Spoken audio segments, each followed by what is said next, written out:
Hello, everyone. Welcome to Middle Fantasy, the show where I talk about science fiction fantasy.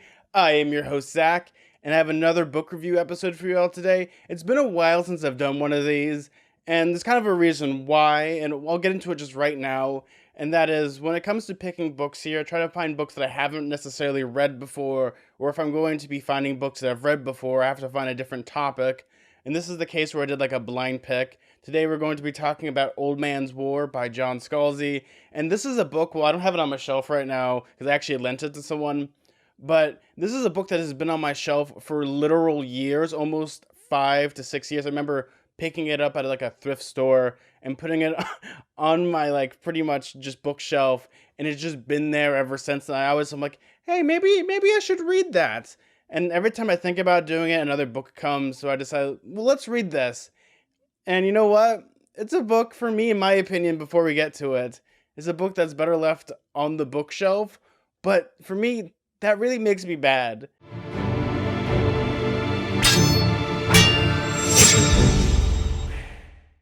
Now, when it comes to a book like this, and when it comes to like science fiction, especially any book, is subjective. So you can take my criticism one way or another. I mean, this book has won awards. This is John Scalzi's debut novel, and I've read one other book by him before, and that was Red Shirts, and that was such a fun book. And I really like his style. Like, he's really funny on Twitter, and he does like a lot of great like photography. And when it comes to this book, I'm not sure if I was in the right mindset for it, or was it just one of those things where like time really does play a factor in this? Like, this book came out in like 2006, and I'm so detached from that time when science fiction was its thing, and I've read so many different things like fantasy and science fiction that reading this book is almost like going back and reading Dune a little bit. When people are like, what makes this special? Well, you had to have been there in the time and place when that book was written to really show the impact of what was happening. And when it comes to Old Man's War, I think it's almost a little bit like that. Now, what is the premise of the story? Now, we follow the character of John Perry, who just turned 75 years old, and on his 75th birthday decides, screw it, I'm not living in the United States, or I'm not living in planet Earth anymore.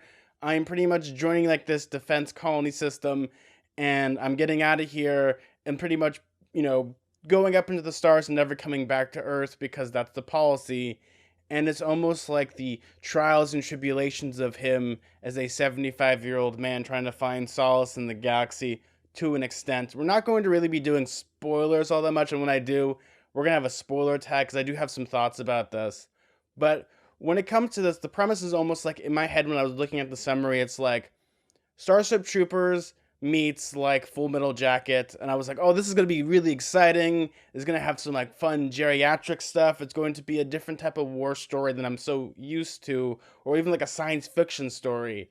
And for me, this like, I don't know what it is, but like it kept like missing the mark to me, as if like maybe I was expecting more from it, or maybe it was like don't judge a book by its synopsis, because the more I was reading it, the harder it was for me to actually get into the book. And that's like a shame because there are a lot of concepts of this book that I absolutely love.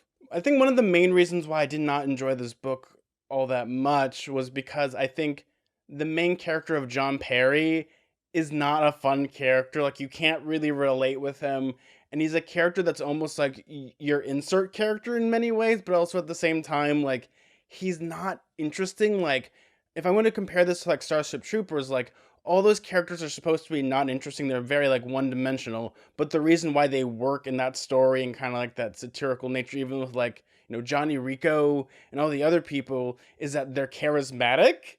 And it's like this military story, but here no one's charismatic. Like, John Perry as himself is almost like milk toast. Like, you get into his head and he's like explaining things, and there's like blips where he's like, okay, I kind of understand him as a person and kind of like his struggles, especially like losing his wife and going through like, all these trials and tribulations. But most of the time I was like flipping through the book, I was like, do I really really care about this person? Because he's 75 years old, and he's almost like middle of the road. Like, he has some regrets and sometimes he doesn't. And whereas like I'd almost love like an old curmudgeony old man that was like, he hated everything, was like almost like old timey grandpa. It's almost like problematic in many ways, and he kind of learns to like get past his differences. It was kind of the book that I was thinking this was going to be. But in the end, it's almost like this book is so it's a military fiction book that's science fiction, but it's also super duper cynical, like a Starship Trooper, or even like I'm guessing maybe I just had like Paul Verhoeven on my brain. Like I'm thinking of like RoboCop, or it's like the galaxy doesn't care anything about you. This is like you're like anti Star Trek, where like you try to do good in the world and you get eaten in the face. And that's kind of a shame. I mean, one of the mantras I'm going to keep saying on the show, probably get like a needle point, is, review the book that you have, not the book that you wished. And I can see and I can appreciate a lot of things that this book is trying to do. I think a lot of the major themes of the book is like not dealing with age, but really dealing with identity. Because the concept of like, okay, we have like these old farts.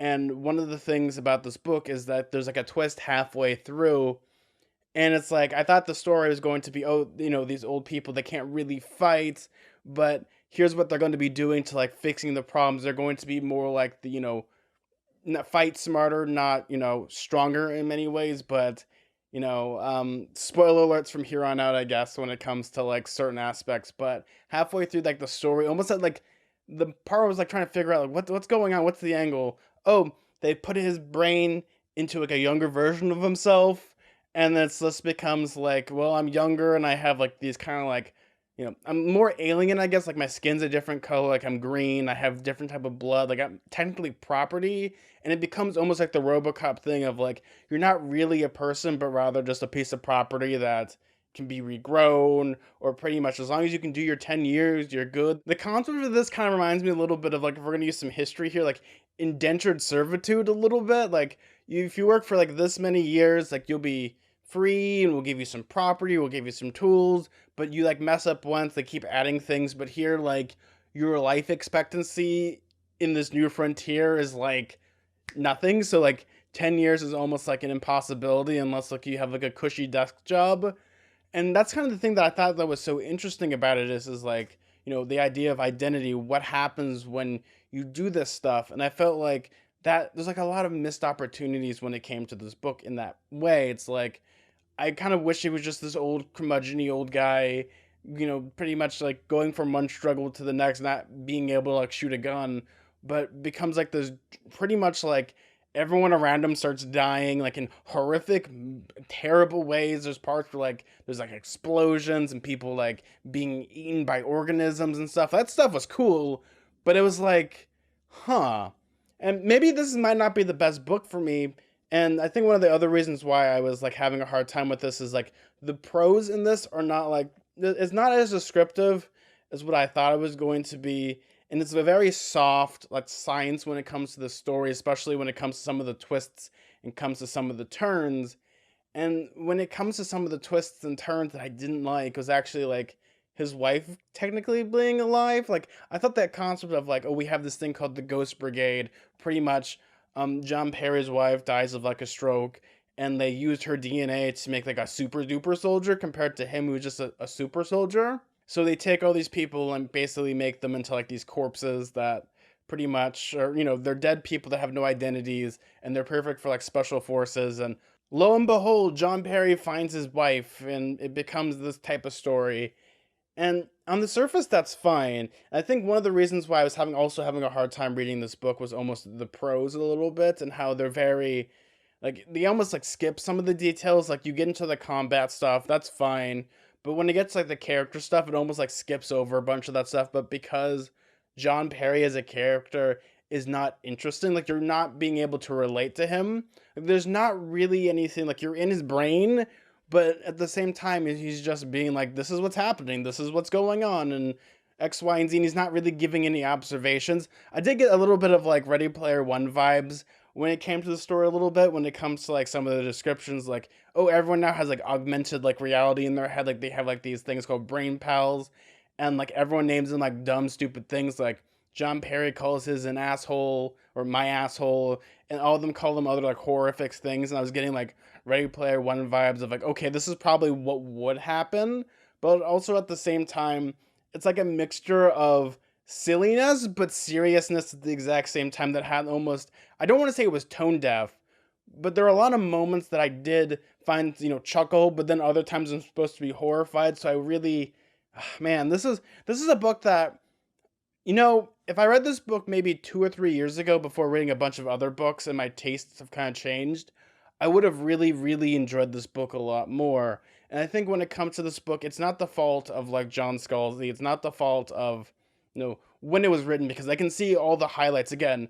There's themes about identity, what it even means to be in a war, especially when it comes to like a proxy war, or when it comes to like, pretty much like, actually, I guarantee you, like, if we ever go up into space, like, this is pretty much like a very accurate depiction of what would probably happen, especially with like space exploration stuff. Maybe because, we're still in the middle of a pandemic and stuff, and looking for things that are kind of like nihilistic and cynical aren't really my cup of tea.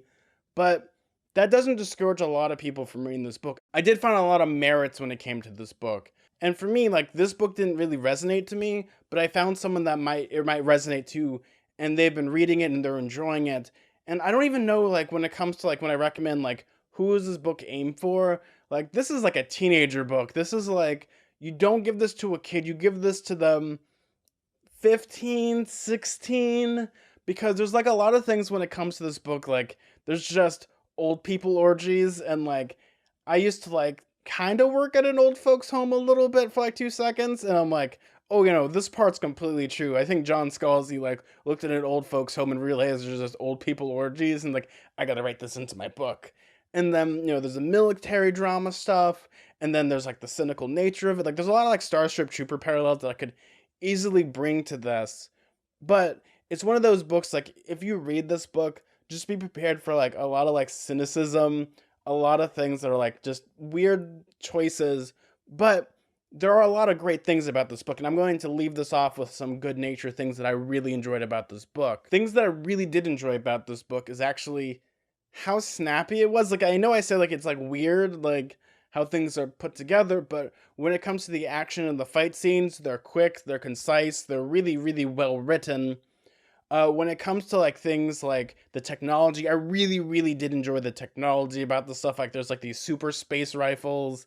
There's like some amazing things when it comes to like these huge space battles. And even like when it comes to like John Perry, there are moments where you have like the aha moment, but he's such an unlikable character. Or I'm not saying like unlikable, but he's just so like you can't relate with him.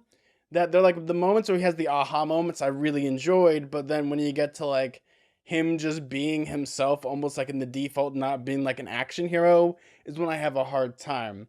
But when you have like those aha moments when he's actually like being like a character that's like, this is like weird and wacky, and I'm like fitting in like the gears of this war, that's what I really enjoyed about this. There's a, like the whole camp part was a lot of fun, but I find the beginning of this book up until like the twist of pretty much like what they do with like their bodies, I found that to be so good. Like, that was like interesting, like the inner reflections of a man giving up and decide to say, F it, I'm going to like live in like the stars. I thought that was so good. And it kind of not fell apart, but like it kind of became the book that I didn't want. Like always, I have to review the book that I have, not the book that I wish I had.